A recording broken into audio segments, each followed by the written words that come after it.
فيقول السفهاء من الناس ما ولاهم عن قبلتهم التي كانوا عليها قل لله المشرق والمغرب يهدي من يشاء إلى صراط مستقيم وكذلك جعلناكم أمة وسطا لتكونوا شهداء على الناس ويكون الرسول عليكم شهيدا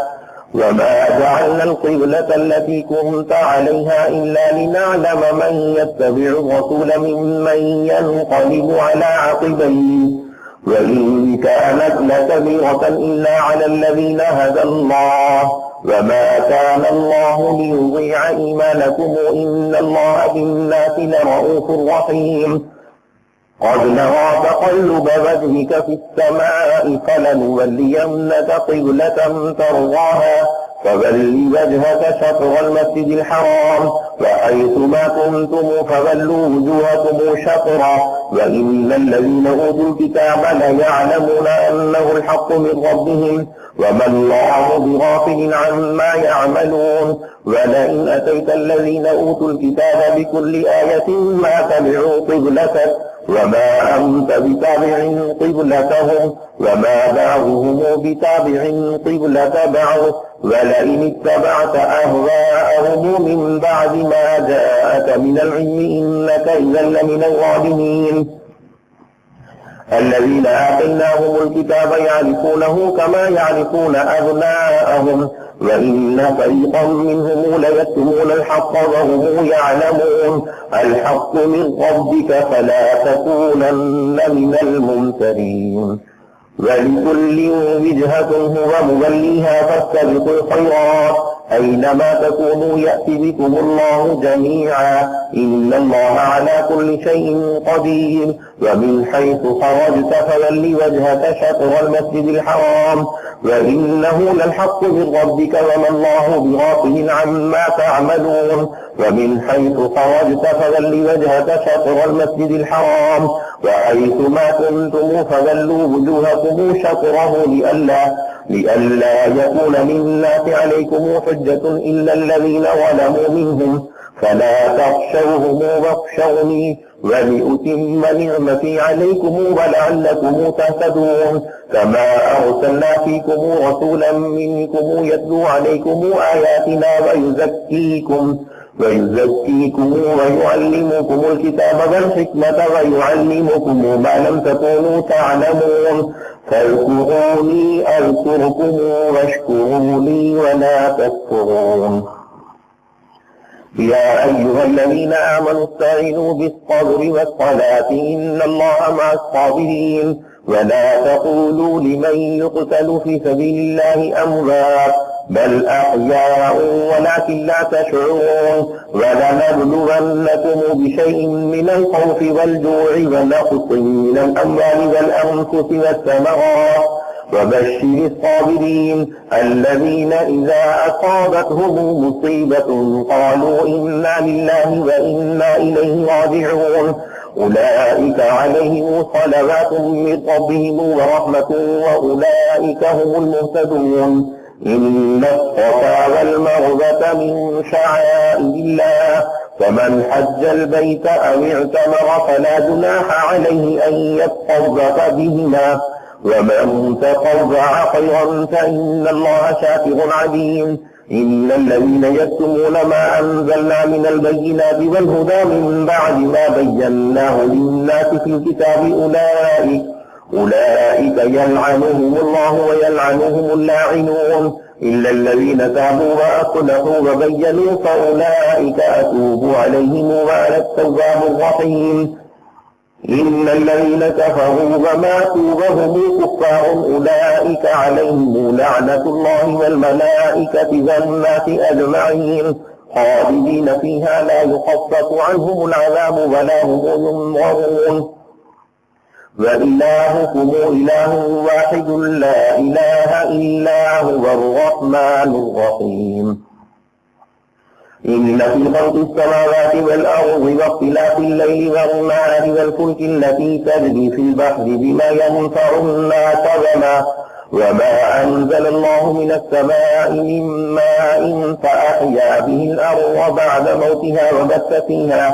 وبث فيها من كل دابة وتصريف الرياح والسحاب المسخر بين السماء والأرض لآيات لقوم يعقلون ومن الناس من يتخذ من دون الله أندادا يحبونهم كحب الله والذين آمنوا أشد حبا لله ولو ترى الذين ظلموا إذ يرون العذاب أن القوة لله جميعا وأن الله شديد العذاب إذ تبرأ الذين اتبعوا من الذين اتبعوا ورأوا العذاب وتقطعت بهم الأسباب وقال الذين اتبعوا لو أن لنا كرة فنتبرأ منهم كما تبرأوا منا كذلك يريهم الله أعمالهم حسرات عليهم وما هم بخارجين من النار يا أيها الناس كلوا مما في الأرض حلالا طيبا ولا تتبعوا خطوات الشيطان إنه لكم عدو مبين إنما يأمركم بالسوء والفحشاء وأن تقولوا على الله ما لا تعلمون وإذا قيل لهم اتبعوا ما أنزل الله قالوا بل نتبع ما ألفينا عليه آباءنا أولو كان آباؤهم لا يعقلون شيئا ولا يهتدون ومثل الذين كفروا كمثل الذي ينعق بما لا يسمع إلا دعاء ونداء بكم عمي فهم لا يعقلون يا أيها الذين آمنوا كلوا من طيبات ما رزقناكم واشكروا لله إن كنتم إياه تعبدون إنما حرم عليكم الميتة والدم ولحم الخنزير وما أهل به لغير الله فمن اضطر غير باغ ولا عاد فلا إثم عليه إن الله غفور رحيم إن الذين يكتمون ما أنزل الله من الكتاب ويشترون به ثمنا قليلا أولئك ما يأكلون في بطونهم إلا النار ولا يكلمهم الله يوم القيامة ولا يزكيهم ولهم عذاب أليم أولئك الذين اشتروا الضلالة بالهدى والعذاب بالمغفرة وما أكبرهم على النار ذلك بأن الله نزل الكتاب بالحق وإن الذين اختلفوا في الكتاب لفي شقاق بعيد ليس البر أن تولوا وجوهكم قبل المشرق والمغرب ولكن البر من آمن بالله واليوم الآخر والملائكة والكتاب والنبيين وآتى المال على حبه ذوي القربى واليتامى والمساكين وابن السبيل والسائلين وفي الرقاب وأقام الصلاة وآتى الزكاة والموفون بعهدهم إذا عاهدوا والصابرين في البأساء والضراء وحين البأس أولئك الذين صدقوا وأولئك هم المتقون يا أيها الذين آمنوا كتب عليكم القصاص في القتلى الحر بالحر والعبد بالعبد والأنثى بالأنثى فمن عفي له من أخيه شيء فاتباع بالمعروف وأداء إليه بإحسان ذلك تخفيف من ربكم ورحمة فمن اعتدى بعد ذلك فله عذاب أليم ولكم في القصاص حياة يا أولي الألباب لعلكم تتقون كتب عليكم إذا حضر أحدكم الموت إن ترك خيرا الوصية للوالدين والأقربين بالمعروف حقا على المتقين فمن بدله بعدما سمعه فإنما إثمه على الذين يبدلونه إن الله سميع عليم فمن خاف من موص جنفا أو إثما فأصلح بينهم فلا إثم عليه إن الله غفور رحيم يا أيها الذين آمنوا كتب عليكم الصيام كما كتب على الذين من قبلكم لعلكم تتقون أياما معدودات فمن كان منكم مريضا أو على سفر فعدة من أيام أخر، وعلى الذين يطيقونه فدية طعام مساكين، فمن تطوع خيرا فهو خير له، وأن تقوموا خير لكم إن كنتم تعلمون. شهر رمضان الذي أنزل فيه القرآن هدى للناس وبينات من الهدى والفرقان، فمن شهد منكم الشهر فليصمه، ومن كان مريضا أو على سفر فعدة من أيام أخر، يريد الله بكم اليسر ولا يريد بكم العسر، ولتكملوا العدة ولتكبروا الله على ما هداكم ولعلكم تشكرون. وإذا سألك عبادي عني فإني قريب أجيب دعوة الداع إذا دعاني فليستجيبوا لي وليؤمنوا بي لعلهم يرشدون. أحل لكم ليلة الصيام الرفث إلى نسائكم هن لباس لكم وأنتم لباس لهن، علم الله أنكم كنتم تختانون أنفسكم فتاب عليكم وعفى عنكم، فالآن باشروهن وابتغوا ما كتب الله لكم، وكلوا واشربوا حتى يتبين لكم الخيط الأبيض من الخيط الأسود من الفجر، ثم أتموا الصيام إلى الليل ولا تباشروهن وأنتم عاكفون في المساجد، تلك حدود الله فلا تقربوها، كذلك يبين الله آياته للناس لعلهم يتقون. ولا تأكلوا أموالكم بينكم بالباطل وتدلوا بها إلى الحكام لتأكلوا فريقا من أموال الناس بالإثم وأنتم تعلمون. يسألونك عن الأهلة قل هي مواقيت للناس والحج، وليس البر بأن تأتوا البيوت من ظهورها ولكن البر من اتقى، وأتوا البيوت من أبوابها واتقوا الله لعلكم تفلحون. وقاتلوا في سبيل الله الذين يقاتلونكم ولا تعتدوا إن الله لا يحب المعتدين. واقتلوهم حيث ثقفتموهم وأخرجوهم من حيث أخرجوكم والفتنة أشد من القتل، ولا تقاتلوهم عند المسجد الحرام حتى يقاتلوكم فيه، فإن قاتلوكم فاقتلوهم كذلك جزاء الكافرين، فإن انتهوا فإن الله غفور رحيم. وقاتلوهم حتى لا تكون فتنة ويكون الدين لله، فإن انتهوا فلا عدوان إلا على الظالمين. الشهر الحرام بالشهر الحرام والحرمات قصاص، فمن اعتدى عليكم فاعتدوا عليه بمثل ما اعتدى عليكم، واتقوا الله واعلموا أن الله مع المتقين. وأنفقوا في سبيل الله ولا تلقوا بأيديكم إلى التهلكة وأحسنوا إن الله يحب المحسنين. وأتموا الحج والعمرة لله، فإن أحصرتم فما استيسر من الهدي، ولا تحلقوا رؤوسكم حتى يبلغ الهدي محله، فمن كان منكم مريضا أو به أذى من رأسه ففدية من صيام أو صدقة أو نسك، فإذا أمنتم فمن تمتع بالعمرة إلى الحج فما استيسر من الهدي، فمن لم يجد فصيام 3 أيام في الحج و7 إذا رجعتم، تلك 10 كاملة، ذلك لمن لم يكن أهله حاضري المسجد الحرام. واتقوا الله واعلموا أن الله شديد العقاب. الحج أشهر معلومات، فمن فرض فيهن الحج فلا رفث ولا فسوق ولا جدال في الحج، وما تفعلوا من خير يعلمه الله، وتزودوا فإن خير الزاد التقوى واتقون يا أولي الألباب. ليس عليكم جناح أن تبتغوا فضلا من ربكم، فإذا أفضتم من عرفات فاذكروا الله عند المشعر الحرام، واذكروه كما هداكم وإن كنتم من قبله لمن الظالمين.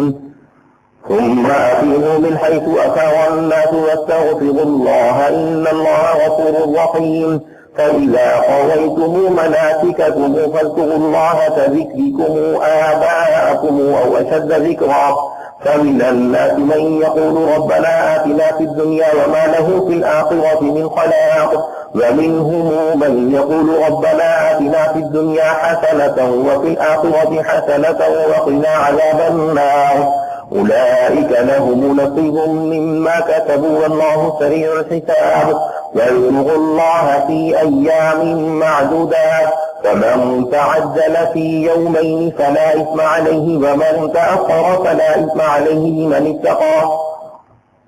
واتقوا الله واعلموا أنكم إليه تحشرون ومن الناس من يعجبك قوله في الحياة الدنيا ويشهد الله على ما في قلبه وهو ألد الخصام وإذا تولى سعى في الأرض ليفسد فيها ويهلك الحرث والنسل والله لا يحب الفساد وإذا قيل له اتق الله أخذته العزة بالإثم فحسبه جهنم ولبئس المهاد ومن الناس من يشري نفسه ابتغاء مرضات الله والله رؤوف بالعباد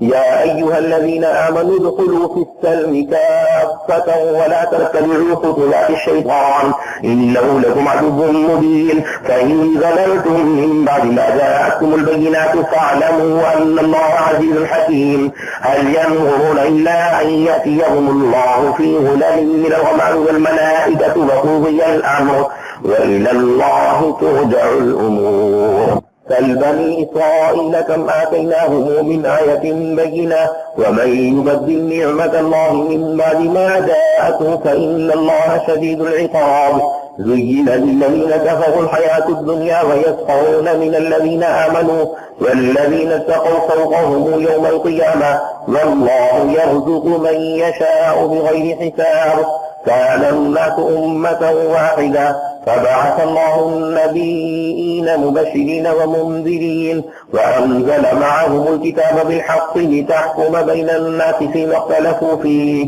وما اختلف فيه إلا الذين أوتوه من بعد ما جاءتهم البينات بغيا بينهم فهدى الله الذين آمنوا لما اختلفوا فيه من الحق بإذنه والله يهدي من يشاء إلى صراط مستقيم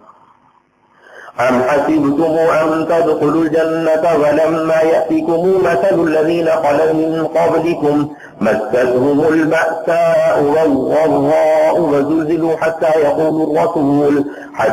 يقول الرسول والذين آمنوا معه متى نصر الله ألا إن نصر الله قريب يسألونك ماذا ينفقون قل ما أنفقتم من خير فللوالدين والأقربين واليتامى والمساكين وابن السبيل وما تفعلوا من خير فإن الله به عليم كتب عليكم القتال وهو كره لكم وعسى أن تكرهوا شيئا وهو خير لكم وعسى أن تحبوا شيئا وهو شر لكم والله يعلم وأنتم لا تعلمون يسألونك عن الشهر الحرام قتال فيه قل قتال فيه كبير فصد عن سبيل الله وكفر به والمسجد الحرام وإخراج أهله منه أكبر عند الله والفتنة أكبر من القتل ولا يزالون يقاتلونكم حتى يردوكم عن دينكم إن استطاعوا ومن يرتد منكم عن دينه فيمت وهو كافر فأولئك حبطت أعمالهم في الدنيا والآخرة وأولئك أصحاب النار هم فيها خالدون إن الذين آمنوا والذين هاجروا وجاهدوا في سبيل الله أولئك يرجون رحمة الله والله غفور رحيم يسألونك عن الخمر والميسر قل فيهما إثم كبير ومنافع للناس وإثمهما أكبر من نفعهما ويسألونك ما لا ينفقون قل العفو كذلك يبين الله لكم الآيات لعلكم تتفكرون في الدنيا والآخرة ويسألونك عن اليتامى قل إصلاح لهم خير وإن تخالطوهم فإخوانكم والله يعلم المفسد من المصلح ولو شاء الله لأعنتكم إن الله عزيز حكيم ولا تنكحوا المشركين المشركات حتى يؤمن، ولأمة مؤمنة خير من مشركة ولو أعجبتكم، ولا تنكحوا المشركين حتى يؤمنوا، ولعبد مؤمن خير من مشرك ولو أعجبكم، أولئك يدعون إلى النار والله يدعو إلى الجنة والمغفرة بإذنه ويبين آياته للناس لعلهم يتذكرون. ويسألونك عن المحيض قل هو أذى فاعتزلوا النساء في المحيض ولا تقربوهن حتى يطهرن، فإذا تطهرن فأتوهن من حيث أمركم الله إن الله يحب التوابين ويحب المتطهرين. نساؤكم حرث لكم فأتوا حرثكم أنى شئتم وقدموا لأنفسكم واتقوا الله واعلموا أنكم ملاقوه وبشر المؤمنين. ولا تجعلوا الله عروة لأيمانكم أن تبروا وتتقوا وتصلحوا بين الناس والله سميع عليم. لا يؤاخذكم الله باللغو في أيمانكم ولكن يؤاخذكم بما كسبت قلوبكم والله غفور حليم. للذين يؤلون من نسائهم تربص 4 أشهر فإن فاءوا فإن الله غفور رحيم، وإن عزموا الطلاق فإن الله سميع عليم. والمطلقات يتربصن بأنفسهن 3 قروء ولا يحل لهن أن يكتمن ما خلق الله في أرحامهن إن كن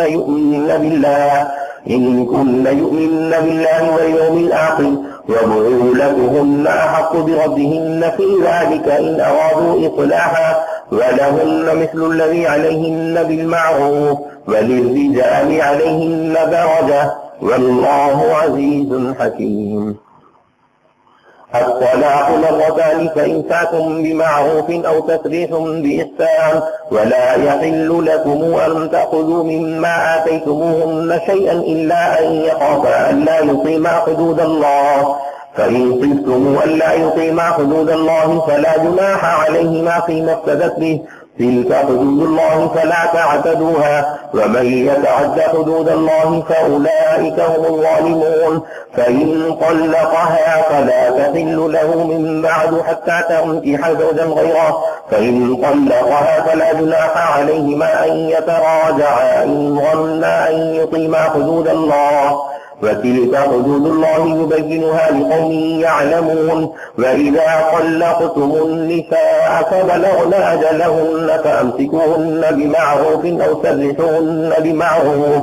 ولا تمسكوهن ضرارا لتعتدوا، ومن يفعل ذلك فقد ظلم نفسه. ولا تتخذوا آيات الله هزوا واذكروا نعمة الله عليكم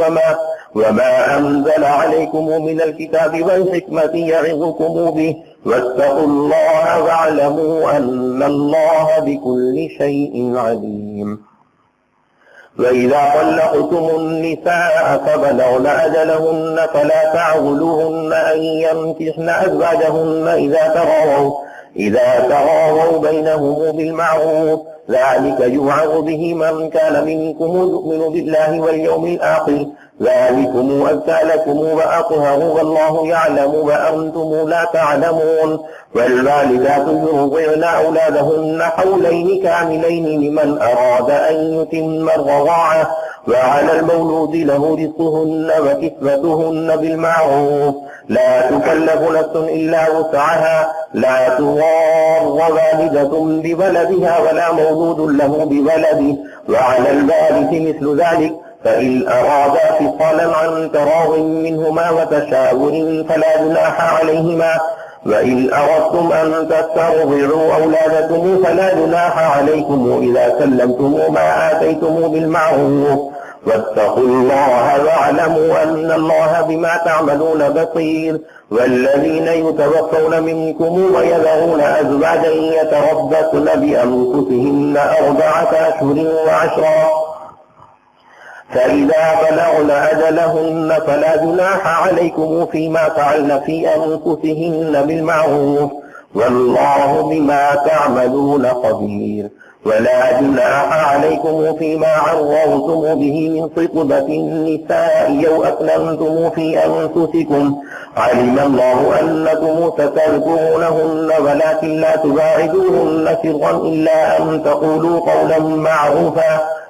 ولا تعزموا عقدة النكاح حتى يبلغ الكتاب أجله واعلموا أن الله يعلم ما في أنفسكم فاحذروه واعلموا أن الله غفور حليم لا جناح عليكم إن طلقتم النساء ما لم تمسوهن أو تفرغوا لهن فريضة ومتعوهن على الموسع قدره وعلى المقتر قدره متاعا بالمعروف حقا على المحسنين وإن طلقتموهن من قبل أن تمسوهن فقد فرضتم لهن فريضة فنصف ما فرضتم إلا أن يعفون أو يعفو الذي بيده عقدة النكاح وأن تعفوا أقرب للتقوى ولا تنسوا القول بينكم إن الله بما تعملون بصير حافظوا على الصلوات والصلاة الوسطى وقوموا لله قانتين فإن خفتم فرجالا أو ركبانا فإذا أمنتم فاذكروا الله كما علمكم ما لم تكونوا تعلمون والذين يتوفون منكم ويذرون أزواجا وصية لأزواجهم متاعا إلى الحول غير إخراج فإن خرجن فلا جناح عليكم فيما فعلن في أنفسهن من معروف والله عزيز حكيم وللمطلقات متاع بالمعروف حقا على المتقين كذلك يبين الله لكم آياته لعلكم تعقلون ألم تر إلى الذين خرجوا من ديارهم وهم ألوف حذر الموت فقال لهم الله موتوا ثم أحياهم إن الله لذو فضل على الناس ولكن أكثر الناس لا يشكرون وقاتلوا في سبيل الله واعلموا أن الله سميع عليم من ذا الذي يقرض الله قرضا حسنا فيضاعفه له أضعافا كثيرا والله يقبض ويبسط وإليه ترجعون ألم تر إلى الملأ من بني إسرائيل من بعد موسى إذ قالوا لنبي له ابعث لنا ملكا نقاتل في سبيل الله قال هل عسيتم إن كتب عليكم القتال ألا تقاتلوا قالوا وما لنا ألا نقاتل في سبيل الله وقد أخرجنا من ديارنا وأبنائنا فلما كتب عليهم القتال تولوا إلا قليلا منهم والله عليم بالظالمين وقال لهم نبيئهم إن الله قد بعث لكم طالوت ملكا قالوا أنى يكون له الملك علينا ونحن أحق بالملك منه ولم يؤت سعة من المال قال إن الله اصطفاه عليكم وزاده بسطة في العلم والجسم والله يؤتي ملكه من يشاء والله واسع عليم وقال لهم نبيئهم إن آية ملكه أن يأتيكم التابوت فيه سكينة من ربكم وبقية مما ترك آل موسى وآل هارون تحمله الملائكة إن في ذلك لآية لكم إن كنتم مؤمنين فلما فصل طالوت بالجنود قال إن الله مبتليكم بنهر فمن شرب منه فليس مني ومن لم يطعمه فإنه مني إلا من اغترف غرفة بيده فشربوا منه إلا قليلا منهم فلما جاوزه هو والذين آمنوا معه قالوا لا طاقة لنا اليوم بجالوت وجنوده قال الذين يظنون أنهم ملاقوا الله كم من فئة قليلة غلبت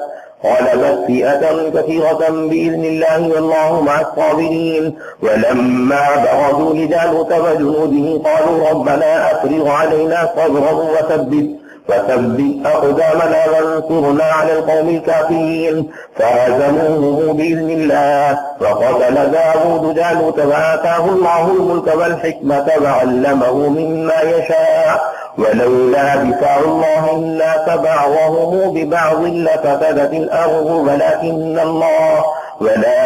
الله ذو فضل على العالمين تلك آيات الله نتلوها عليك بالحق وإنك لمن المرسلين